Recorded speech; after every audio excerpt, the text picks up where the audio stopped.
नमस्कार, news India देख रहे हैं आप। आपके साथ मैं हूं चारुल शर्मा। विधानसभा चुनाव से पहले बीजेपी आज से गुजरात गौरव यात्रा की शुरुआत करने वाली है। बड़ी खबर आपको बता दें, आज से गुजरात में बीजेपी चुनावी हुंकार भरने वाली है। 9 दिनों तक चलने वाली ये यात्रा आज से शुरू होकर 20 अक्टूबर तक चलेगी।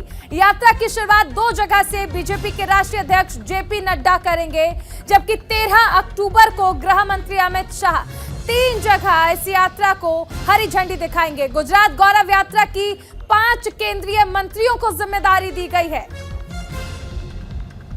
डॉक्टर मनसुख मांडविया, दर्शना जरदोश, देवभूमि सिंह चौहान, डॉक्टर महेंद्र मुंजपरा और भी कई ऐसे केंद्रीय नेता हैं जो इस गुजरात गौरव यात्रा से जुड़ने वाले हैं। गुजरात गौरव यात्रा को द्वारका से पोरबंदर तक बीजेपी के राष्ट्रीय अध्यक्ष जेपी नड्डा रवाना करेंगे। मिशन गुजरात पर जुटी हुई हैं तमाम पार्टियां और ऐसे में आज से गुजरात गौरव यात्रा की शुरुआत हो रही है। बीजेपी चुनावी हुंकार भरेगी। सबसे अहम चीज, आज बीजेपी के राष्ट्रीय अध्यक्ष जेपी नड्डा इस यात्रा की शुरुआत कर रहे हैं। 9 दिनों तक ये यात्रा चलेगी, 20 अक्टूबर तक, यानी आप समझिए कि ये यात्रा गुजरात में रहेगी। 2 जगह पर बीजेपी के राष्ट्रीय अध्यक्ष जेपी नड्डा इसका उद्घाटन करेंगे, जबकि 13 अक्टूबर को गृह मंत्री अमित शाह 3 जगह से इस यात्रा को शुरू करेंगे। 5 केंद्रीय मंत्रियों को गुजरात गौरव यात्रा की जिम्मेदारी दी गई है। इस वक्त हर पार्टी मिशन गुजरात पर है। गुजरात में होने वाले विधानसभा चुनाव को देखते हुए हर पार्टी कमर कस चुकी है। बीजेपी लगातार यहां पर कई तरह के कार्यक्रम आयोजित कर रही है और इसी क्रम में गुजरात गौरव यात्रा की आज से शुरुआत हो रही है। 9 दिनों तक गुजरात गौरव यात्रा चलेगी, जिसमें आम जनता से जुड़ने का लक्ष्य रखा गया है और यहां पर जनता से जुड़ेंगे, उनकी जानकारी लेंगे, क्या क्या मुद्दे हैं, उनके तमाम चीजें गुजरात गौरव यात्रा के तहत भारतीय जनता पार्टी करने वाली है। आज से इसकी शुरुआत 9 दिनों तक गुजरात के अलग अलग इलाकों में ये जाएगी।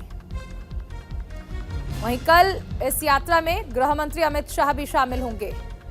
5 केंद्रीय मंत्रियों को इसकी जिम्मेदारी दी गई है। इससे पहले 11 केंद्रीय मंत्रियों को गुजरात में रहने के लिए कहा गया था, ताकि यहां से वो जान पाएं कि आखिर मिशन गुजरात पर आगे कैसे बढ़ना है। हमारे साथ सहयोगी मेहुल झाला जुड़े हैं गुजरात से। मेहुल, गुजरात गौरव यात्रा की आज से शुरुआत और 9 दिनों तक ये यात्रा गुजरात के अलग अलग जिलों में जाएगी। बिल्कुल, जिस तरह से भारतीय जनता पार्टी ने तैयारियां की है, आने वाले दिनों में जो चुनाव होने हैं गुजरात विधानसभा 2022, उनकी तैयारी के पूर्व ये गुजरात गौरव यात्रा निकाली जा रही है, जिसमें सरकार की अब तक की उपलब्धियां, जो 27 साल से पिछले गुजरात में भारतीय जनता पार्टी का शासन है, उसमें जिस तरह की कृषि, पानी, सिंचाई से लेकर बिजली, सड़कें, इसके साथ साथ इंफ्रास्ट्रक्चर और जो प्रवासन है, उसको लेकर जो उपलब्धियां गुजरात सरकार ने हासिल की है केंद्र की सहायता से, केंद्र की मार्गदर्शन से 2014 से, उसको लेकर केंद्रीय मंत्रियों का एक समूह जो है, 5 केंद्रीय मंत्रियों को जिम्मा सौंपा गया है। आज अभी बहुचराजी से जो यात्रा निकलने वाली है, माता का मठ जो कि कच्छ इलाके में है, उनकी अगुवाई दादा साहब केंद्रीय मंत्री जो हैं दानवे, वो अगुवाई करेंगे। इसके साथ साथ रहना था हार्दिक पटेल को भी, पर चूंकि हार्दिक पटेल पर महसाना जिले में कुछ मामले चल रहे हैं, 2015 के केसेस चल रहे हैं, उसके चलते हार्दिक पटेल का नाम कल बीजेपी ने हटा दिया था। क्योंकि हार्दिक पटेल और पूर्व नायब मुख्यमंत्री नितिन पटेल को बहुचराजी से दादा साहब दानवे के साथ इस यात्रा का प्रस्थान करना था, पर आखिरकार हार्दिक पटेल पर जो लंबित मामले, पेंडिंग केसेस पड़े हैं कोर्ट में, और इनकी जिला में प्रवेश बंदी होने के चलते भारतीय जनता पार्टी ने हार्दिक पटेल का नाम हटा दिया है। मैं आपको बताऊं, सबसे अहम बात है, सब जो यात्रा है, सारी यात्राएं जो निकल रही है गुजरात गौरव यात्रा, बड़े न बड़े किसी न किसी बड़े धार्मिक स्थानकों से ये शुरू हो रही है। आज अभी जो बहुचराजी से यात्रा निकलेगी उसमें दादा साहब दानवे रहेंगे, नितिन पटेल रहेंगे, पूर्व गृह मंत्री रजनी पटेल रहेंगे। दूसरी यात्रा निकलेगी द्वारिका से, जिसका प्रस्थान रहेंगे भारतीय जनता पार्टी के राष्ट्रीय अध्यक्ष जेपी नड्डा जी। वो द्वारिका से सोमनाथ तक की यात्रा करेंगे। मैं आपको बताऊं कि जिस 5 मंत्रियों को जिम्मा सौंपा गया है उसमें परसोत्तम रुपाला है, केंद्रीय मंत्री मनसुख मांडविया है, दर्शनाबेन जरदोश है, जिस तरह से सुरेंद्रनगर से डॉक्टर भी है महेंद्र मुंजपरा, उनको भी ये जिम्मा सौंपा गया है। कुल मिलाकर देखा जाए तो ये 9 दिन तक चलने वाली जो गुजरात गौरव यात्रा है, मेहुल देखिए सबसे अहम चीज है कि यहाँ पर बीजेपी का ये लक्ष्य है कि वो जो लंबे समय से सत्ता में है उस चीज को बरकरार रखे। तो वहीं आम आदमी पार्टी भी लगातार कोशिशें कर रही है बीजेपी के इस किले को भेदने की। ऐसे में गुजरात गौरव यात्रा किस तरह से बीजेपी के लिए फायदेमंद रह सकती है? क्या लक्ष्य रखा गया है इस गुजरात गौरव यात्रा के जरिए? देखिए, गुजरात गौरव यात्रा का सबसे बड़ा मकसद ये है कि भारतीय जनता पार्टी ने जिस तरह के से अभी तक सुशासन किया है, जो सरकार डबल इंजन सरकार जो मुद्दा बनाया है इन्होंने, केंद्र में नरेंद्र, राज्य में भूपेंद्र, इस तरह की डबल इंजन जो सरकार है उसकी उपलब्धियां ये लोगों के बीच जा जाकर बताएंगे। और जिस तरह से गुजरात में काम हो रहा है, सिंचाई, पानी, बिजली, सड़कें, इंफ्रास्ट्रक्चर और चीजें हैं, उनकी जो अब तक की सरकार की उपलब्धियां हैं उसको लेकर जन जन के बीच ये गौरव यात्रा निकलेगी। मैं आपको बताऊं तकरीबन 5734 किलोमीटर तक की ये यात्रा है। 144 विधानसभा क्षेत्रों को कवर करेगी और 145 जितनी जनसभाएं संबोधित होगी। कुल मिलाकर 5 अलग अलग रूट पर यह यात्रा निकलनी है, जिसका आज 2 जगह से प्रस्थान है। सबसे अहम बात है कि सौराष्ट्र में 2017 में भारतीय जनता पार्टी ने केवल 9 सीटें जीती थी और 16 सीटें जो है वो कांग्रेस के खाते में आई थी। तो सबसे बड़ा लक्ष्य है सौराष्ट्र को कवर करना। भारतीय जनता पार्टी अब वहां बड़े बुलंदी से झंडा गाड़े, उस तरह का आयोजन है। 2 अलग अलग रूट पर सौराष्ट्र में गुजरात गौरव यात्रा निकल रही है। सबसे बड़ा अहम फैक्टर रहेगा पाटीदार समुदाय का। पाटीदार समुदाय को अपनी ओर आकर्षित करने के लिए हर संभव प्रयास भारतीय जनता पार्टी कर रही है। ठीक उसी तरह उत्तरीय गुजरात में ठाकुर समुदाय और चौधरी समुदाय जो है उनको अपनी ओर आकर्षित करने के लिए भारतीय जनता पार्टी हर संभव प्रयास करेगी। मैं आपको बताऊं कि विरमगाम बैठक से हार्दिक पटेल का चुनाव लड़ना तय माना जा रहा है। हालांकि आज हार्दिक को इस यात्रा में शुरुआत में शामिल होना था, पर उनके खिलाफ लंबित मामले चल रहे हैं। इसके चलते हार्दिक वहां मौजूद नहीं रहेंगे बहुचराजी से जो यात्रा निकल रही है। पर विरमगाम, जो कि माना जा रहा है कि वो उसी क्षेत्र से चुनाव लड़ेंगे, वहां पर ये जब यात्रा पहुंचेगी तब हार्दिक पटेल इसके स्वागत में जरूर जुड़ेंगे। ठीक उसी हर तरह चीज मेहुल बीजेपी रणनीति के हिसाब से करती है और इसी रणनीति के तहत वो आगे बढ़ रही है गुजरात गौरव यात्रा में। बहुत शुक्रिया इस तमाम जानकारी के लिए। तो गुजरात गौरव यात्रा की शुरुआत आज से हो रही है और 9 दिनों तक गुजरात गौरव यात्रा अलग अलग जगह जाएगी। 144 विधानसभा क्षेत्रों को कवर करने का टारगेट है, लक्ष्य है, जिसको ध्यान में रखते हुए गुजरात गौरव यात्रा आगे बढ़ेगी। बीजेपी अध्यक्ष जेपी नड्डा इसे हरी झंडी दिखाकर रवाना करेंगे और जिस तरह हमारे सहयोगी मेहुल झाला बता रहे थे, हर जगह हर स्थान पर इसका एक धार्मिक स्थान से भी जुड़ाव रहेगा। चाहे सोमनाथ मंदिर हो, द्वारका मंदिर हो, हर जगह एक धार्मिक मंदिर, एक तीर्थ स्थल से जुड़ाव इस गुजरात गौरव यात्रा का रहेगा।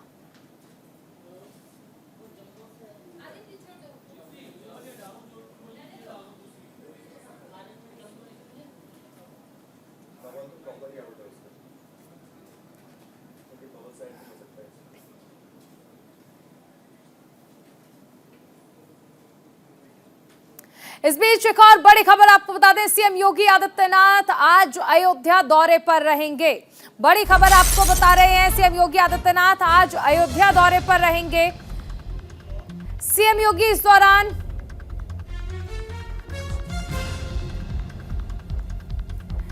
कई कार्यक्रम में शिरकत करेंगे। दीपोत्सव की तैयारी पर बैठक भी करेंगे सीएम योगी आदित्यनाथ।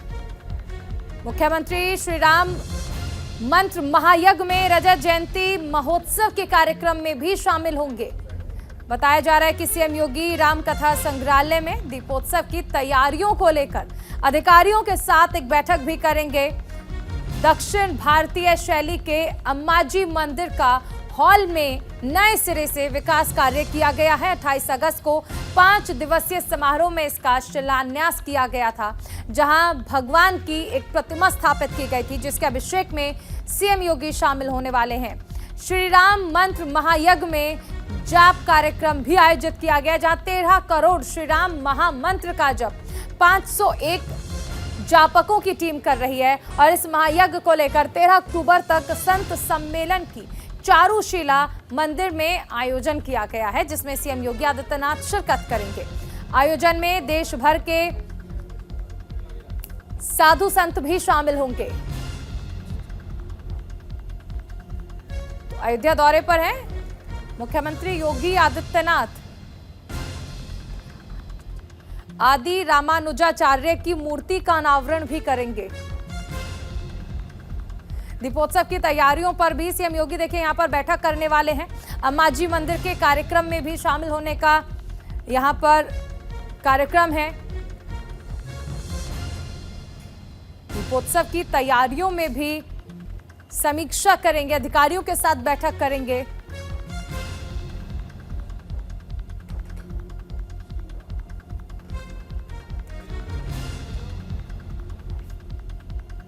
आज अयोध्या दौरे पर हैं सीएम योगी आदित्यनाथ। आदि रामानुजाचार्य की मूर्ति का भी यहां पर अनावरण का कार्यक्रम है। वहीं जम्मू कश्मीर में विधानसभा चुनाव से पहले वोटर्स को लुभाने के लिए तमाम कोशिशें की जा रही हैं। जम्मू कश्मीर में विधानसभा चुनाव से पहले वोटर लिस्ट पर लेकिन बवाल बढ़ता जा रहा है।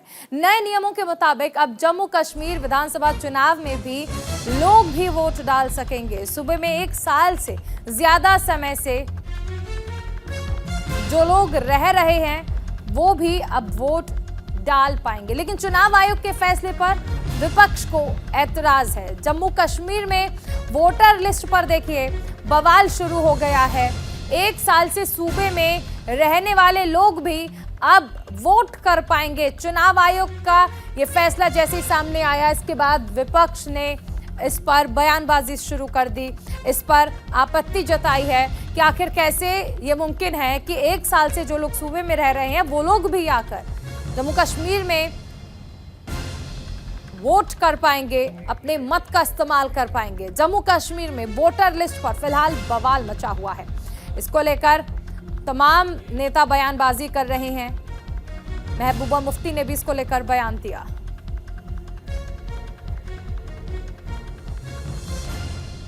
देखिए, इसमें बाहर के लोगों की कोई बात नहीं है। जो भारत में कानून लागू होता है वो जम्मू कश्मीर में क्यों नहीं लागू होगा? अगर ऐसा कोई प्रावधान वहाँ है तो यहाँ भी होना चाहिए। और ये एक प्रथा है कि पहला अपना वोट कटा करके दूसरा तभी अपना वोट बनवा सकता है। इसमें कोई गलत नहीं है कि अगर कोई व्यक्ति यहाँ राज्य सरकार में केंद्र द्वारा भेजा जाता है या केंद्र सरकार के कोई कर्मचारी हैं या सुरक्षा बल है तो उनको वोट बनवाने में कोई अधिकार नहीं। इसमें खामखा उनको चिल्लाने की आती है। अब धारा 370 नहीं है, उनको याद होना चाहिए। देखिए, इसमें वहीं जम्मू कश्मीर में बियर की बिक्री पर बवाल बढ़ता जा रहा है। कांग्रेस कार्यकर्ताओं ने उधमपुर में प्रदर्शन किया। दरअसल जम्मू कश्मीर की केंद्र शासित सरकार ने डिपार्टमेंटल स्टोर में बियर बेचने की इजाजत दे दी है, जिसका कांग्रेस विरोध कर रही है। कांग्रेस का आरोप है कि जम्मू कश्मीर की केंद्र शासित सरकार जम्मू कश्मीर में शराब की बिक्री को बढ़ावा दे रही है।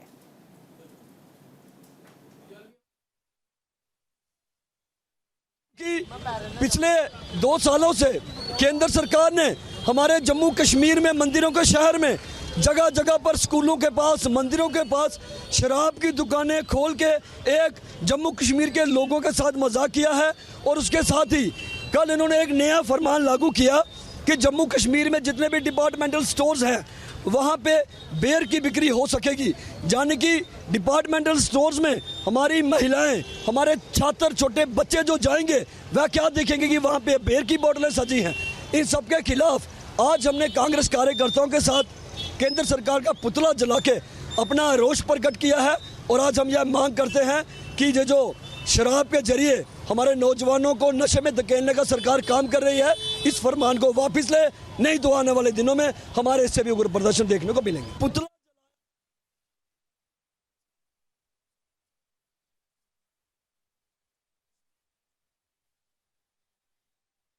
देखिए, विरोध की ये तस्वीरें आप देखिए, यहाँ केंद्र सरकार का पुतला फूंका जा रहा है क्योंकि कांग्रेस विरोध कर रही है कि आखिर डिपार्टमेंटल स्टोर्स में शराब की बिक्री की इजाज़त क्यों दी गई है, क्योंकि ये नया आदेश दिया गया जिसमें डिपार्टमेंटल स्टोर्स में बियर बेचने की इजाज़त दे दी गई है। वैसे में कांग्रेस का कहना है कि ये जम्मू कश्मीर में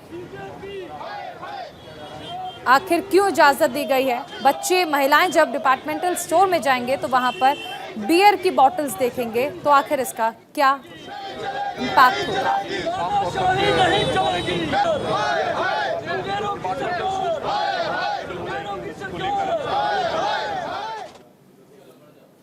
जम्मू कश्मीर को और विकसित करने का काम लगातार जारी है। श्रीनगर को स्मार्ट सिटी के तौर पर विकसित किया जा रहा है। शहरी और ग्रामीण इलाकों में सरकारी योजनाओं को पूरा करने का काम तेजी से चल रहा है, जिससे ये दावा किया जा रहा है कि जल्द ही श्रीनगर की खूबसूरती और बढ़ जाएगी।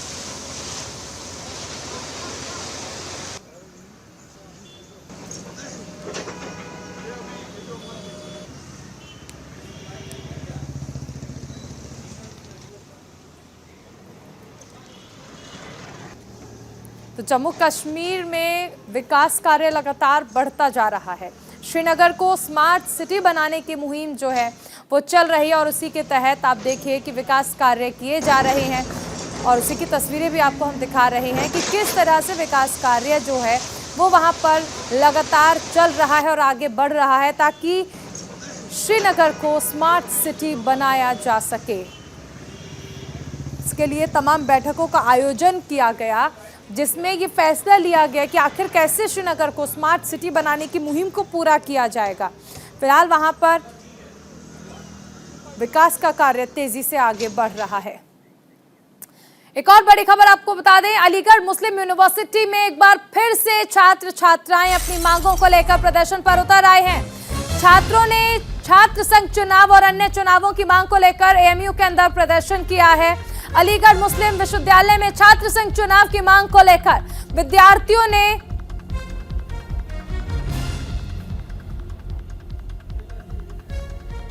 बाबे सैयद गेट पर प्रदर्शन किया है। एएमयू में करीब 4 साल से छात्र संघ चुनाव नहीं कराए गए हैं और इसके साथ ही अमूटा और एएमयू कर्मचारियों के चुनाव भी नहीं हुए हैं। छात्रों ने प्रदर्शन करते हुए कुलपति से मांग की है कि लोकतांत्रिक प्रक्रिया के आधार पर छात्र संघ के साथ शिक्षकों की एसोसिएशन अमूटा का भी जल्द चुनाव कराएं।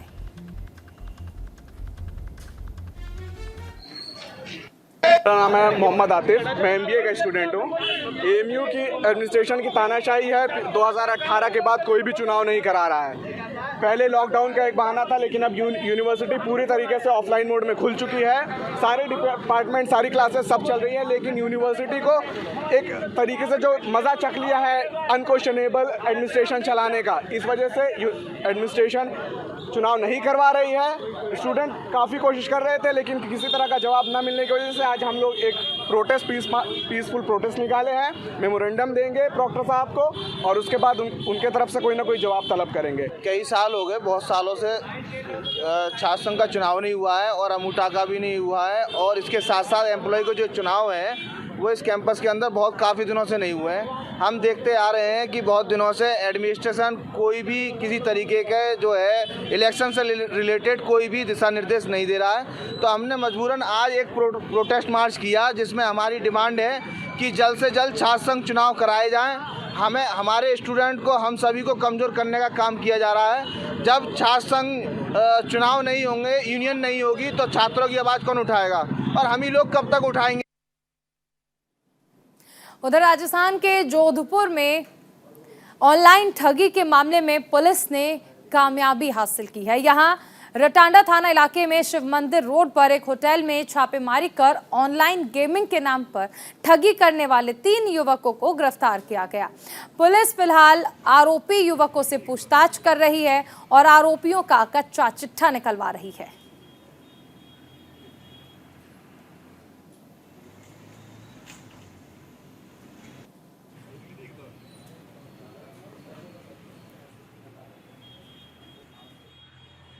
इनसे जब इंटरोगेशन किया गया तो ये पता चला कि ये लोग ऑनलाइन गेमिंग में पार्टिसिपेट करते हैं, उसमें भाग लेते हैं। केवाईसी अपडेटेड अकाउंट से अपना मोबाइल नंबर लिंक करके और ये गूगल से रमी एप्लीकेशन को डाउनलोड करके और उसमें गेम खेलते हैं। वहाँ से जो पैसा रिफंड होता है मर्चेंट के थ्रू, कोई भी मर्चेंट हो सकता है, जैसे पेटीएम है, स्नैपडील है, मर्चेंट के थ्रू जो पैसा इनके अकाउंट में वापस ट्रांसफर होता है, वो पैसा ट्रांसफर होने के बाद ये लोग फर्जी तरीके से वापस पैसे की रीशिफ्टिंग के लिए एक एप्लीकेशन डाउनलोड करते हैं, कंपनी को भेजते हैं और मर्चेंट को धोखे में रख के और जितना अमाउंट ये पहले प्राप्त कर चुके होते हैं उतना का उतना अमाउंट जो है ये दोबारा रॉन्गफुल गेन में वापस अपने अकाउंट में ट्रांसफर करते हैं। ये पूरा एक गिरोह है। इसमें अभी हमने 3 लोगों को अरेस्ट किया है। कृष्ण कुमार, सुरेश और दिनेश नाम के व्यक्ति है। ये विक्रम और मनीष जो हैं वो अभी फरार हैं, जो इनके गिरोह के सरगना है। और इस बुलेटिन में फिलहाल इतना ही। आप बने रहिए न्यूज़ इंडिया के साथ।